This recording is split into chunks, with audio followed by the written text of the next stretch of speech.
आज 12th class में हम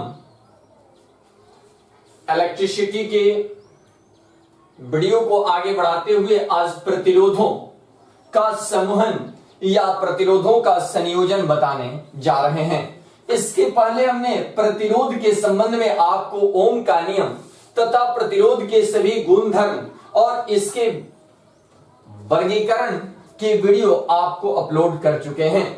साथ ही आज आपको हम बताएं प्रतिरोध का समूहन। जैसे घरों में, एक बात बताइए, घरों में जो बल्ब, पंखा, टेलीविजन इत्यादि का संयोजन किया जाता है, उस संयोजन का आधार क्या होता है ताकि सर्किट का हीट बढ़े नहीं, यानी परिपथ यथावत काम करता रहे।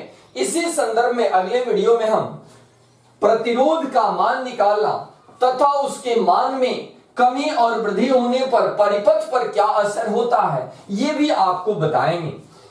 तो आज हम बताने जा रहे हैं प्रतिरोधों का समूहन।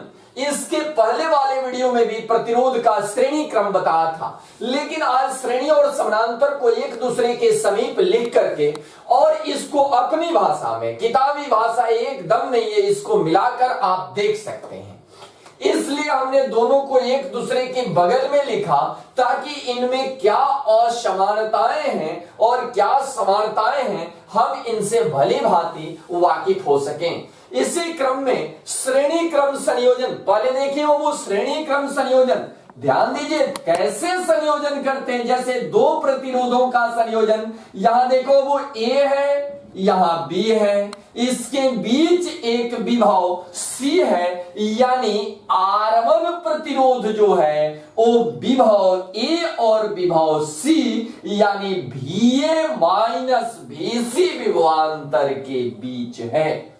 और उसी तरह R2 जो है वो विभव C और विभव B के बीच स्थित है। यानी इसी तरह से अगर 3 का संयोजन किया जाए तो ये देखिए R1 को दर्शा रहा है जो A और C के बीच है, R2 को दर्शा रहा है C और D के बीच है, और R3 दर्शा रहा है D और B के बीच है।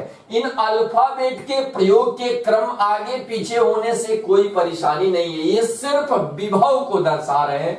इसको हम बता दें कि यहां जो ये बिंदु बिंदु दिया रहता है वो विभव है, और इन दोनों बिंदुओं के विभव का जो डिफरेंस होगा, अंतर होगा, वही अंतर विभवांतर कहलाएगा। यानी इन दोनों विभव के बीच का जो अंतर होगा वही अंतर विभवांतर कहलाएगा। अब श्रेणी क्रम के गुणधर्म, श्रेणी क्रम का गुणधर्म क्या है कि प्रत्येक प्रतिरोध का विभवांतर अलग अलग होता है। जैसा कि आपने चित्र में ही देखा कि प्रत्येक का विभवांतर देख रहे हैं बाबू, जैसे R1 का विभवांतर क्या है, VA माइनस VC। उसी तरह R2 का विभवांतर क्या होगा, VC माइनस VD। यानी प्रत्येक का जो विभवांतर होगा वो अलग अलग होगा। किस क्रम में, श्रेणी क्रम में। श्रेणी क्रम में प्रत्येक का विभवांतर अलग अलग होता है और प्रत्येक प्रतिरोध से प्रवाहित धारा का मान समान होता है। याद रखना बाबू, ओम के नियम से 3 फिजिकल क्वांटिटी हमें मिला है, प्रतिरोध, विभवांतर, धारा। और यहां श्रेणी क्रम जब प्रतिरोध है तो इस स्थिति में विभवांतर अलग अलग है परंतु धारा का मान समान है। विभवांतर का मान अलग अलग है परंतु धारा का मान समान है।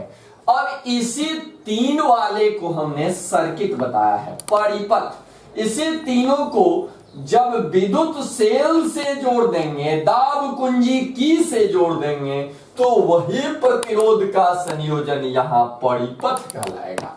यानी प्रतिरोधों को हमने किससे, विद्युत सेल से जब ही दो जोड़ा वो परिपथ संयोजन परिपथ कहलाने लगेगा। अब लिखा, माना कि 3 प्रतिरोध R1, R2, R3 जिन्हें श्रेणी क्रम में संयोजित किया गया है, प्रत्येक से प्रवाहित धारा I। चूंकि बाबू देखिए विभवांतर इसका अलग अलग है लेकिन प्रवाहित धारा क्या है, समान है, इसलिए लिखा है कि प्रत्येक से प्रवाहित धारा I तथा संयोजन का तुल्य प्रतिरोध R, तो ओम का नियम कहता है V बराबर IR, जो आपको पहले ही पता है कि R कांस्टेंट है, V और I एक दूसरे के समानुपाती होता है। संयोजन के सिरों के बीच का विभवांतर, तो बाबू टोटल का विभवांतर A से B तक, A से B तक, तो यानी VA माइनस VB, यानी A से लेकर B तक जो हुआ वो VA माइनस VB है। और इसको किससे, तुल्य प्रतिरोध को हमने V से इंडिकेट कर दिया है। अब ये जो VA माइनस VB हमने दर्शाया वो, इसको आप ऐसे कर सकते हैं VA से VC, चूंकि विद्युत विभव एक अदिश राशि है इसलिए उसको साधारण तौर पर जोड़ा जा सकता है। तो देखो वो यहां VA से VB कुल विभवांतर हो गया VA minus VB, VA minus VB, और उसको ऐसे भी लिख सकते हैं कि VA minus VC plus VC minus VD plus VD minus VB, यानी इसका विभवांतर, इसका विभवांतर और इसका विभवांतर, इन तीनों के विभवांतर को जोड़ेंगे तो कुल विभवांतर, क्योंकि विभवांतर अदिश राशि है उसको साधारण जोड़ते हैं। तो अब यहां V बराबर, इसके लिए देखिए यहां A और C के बीच कौन है बाबू, R1 है, तो IR1। C और D के बीच क्या है, IR2। D और B के बीच क्या है, IR3। तो इस स्थिति में I कमन करेंगे तो R1 plus R2 plus R3, तो I कमन हो जाएगा, I कैंसिल, तो R बराबर R1 plus R2 plus R3 होगा। इन प्रतिरोधों का श्रेणी क्रम समूहन, इन प्रतिरोध, अब ये लिखने की क्या आवश्यकता हुई हमको, तो बाबू कुछ के दिमाग में आ जाता है कि R1, R2, R3 तीन ही प्रतिरोध के लिए मान्य है, इसीलिए हमने लिखा कि नहीं ये तीन नहीं, n प्रतिरोध, अनंत प्रतिरोधों के लिए भी मान्य है, यानी R बराबर R1 plus R2 plus R3 plus R4। उदाहरण के तौर पर अगर 4 प्रतिरोध है तो R4 तक जाएगा, 5 है R5 तक जाएगा, प्लस प्लस प्लस के मूड में। उसी तरह से अगर n सेल है, n प्रतिरोध है, तो R1 plus R2 plus R3 plus dot dot dot Rn तक जाएगा।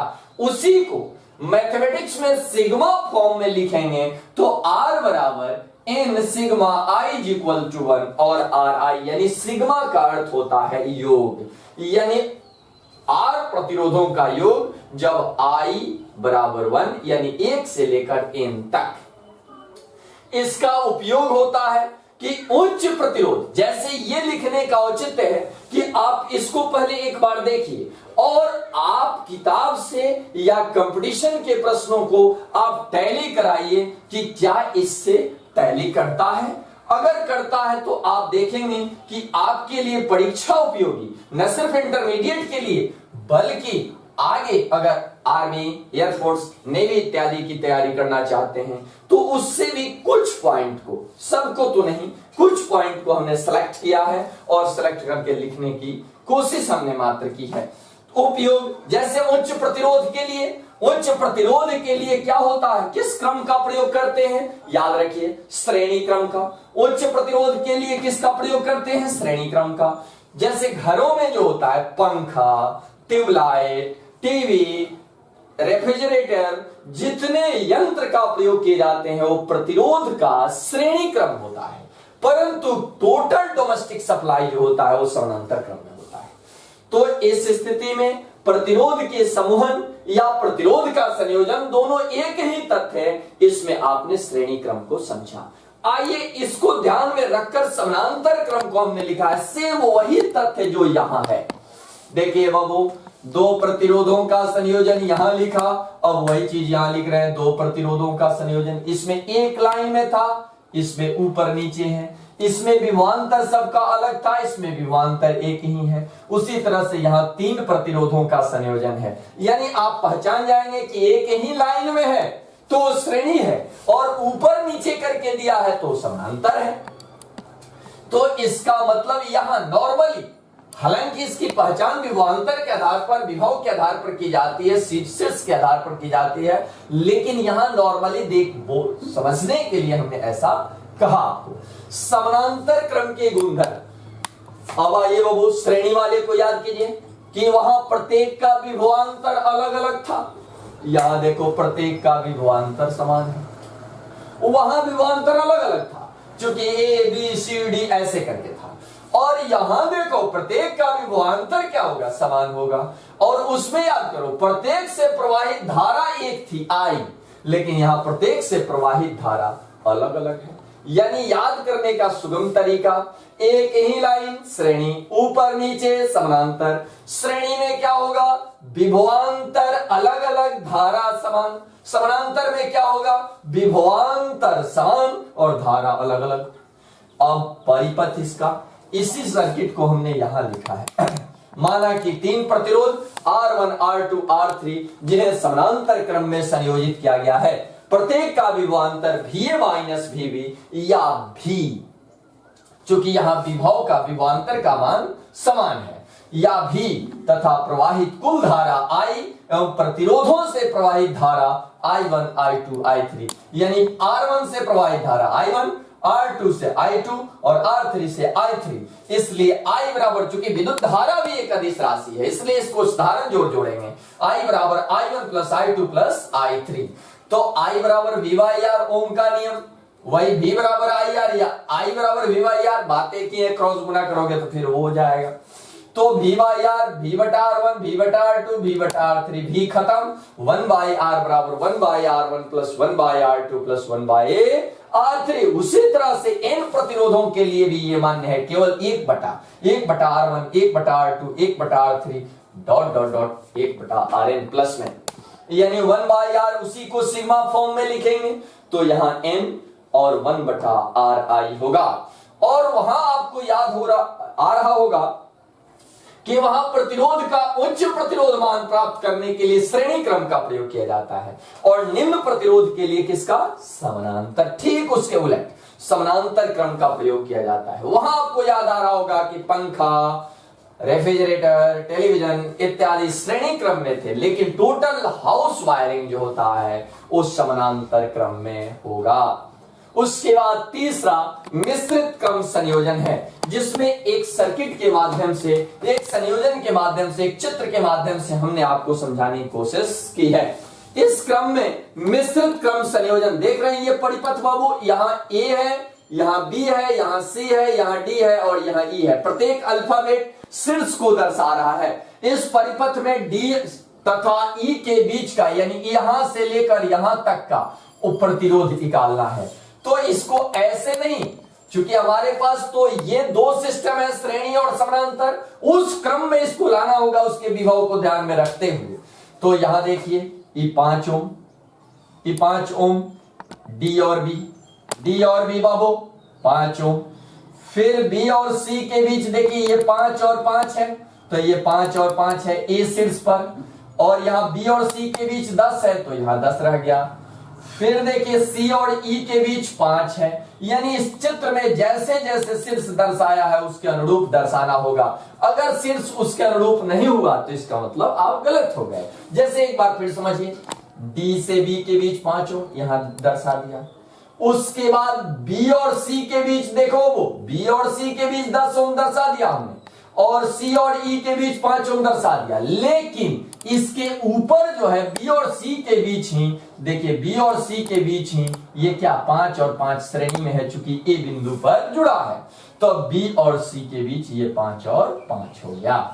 अब श्रेणी क्रम पहले इन दोनों को करेंगे, तो एक लाइन श्रेणी क्रम आप जान रहे हैं, R बराबर R1 प्लस R2, यानी 5 ओम प्लस 5 ओम बराबर 10 ओम।